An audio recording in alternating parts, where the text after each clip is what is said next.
অভিষেক বন্দ্যোপাধ্যায়ের অফিস, ভাইপোর অফিস যে বিল্ডিং এ, সেই বিল্ডিং এর ভিতরে প্রবেশ করলো কেএমসি কর্মীরা এবং পুলিশ। প্রচন্ড পরিমাণে বাধাপ্রাপ্ত হচ্ছে পুলিশ, রীতিমতো বাধাপ্রাপ্ত হচ্ছে পুলিশ। আমরা সরাসরি দেখাবো এই মুহূর্তে পুলিশ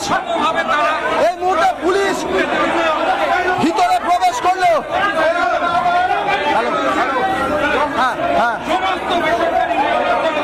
এই মুহূর্তে অবশেষে পুলিশ এবং কেএমসি কর্মীরা তারা ভিতরে প্রবেশ করলো।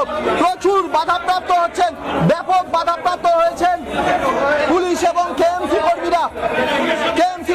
এই মুহূর্তে সরাসরি দেখাচ্ছি আমরা পুলিশ কেএমসি কর্মীরা তারা যে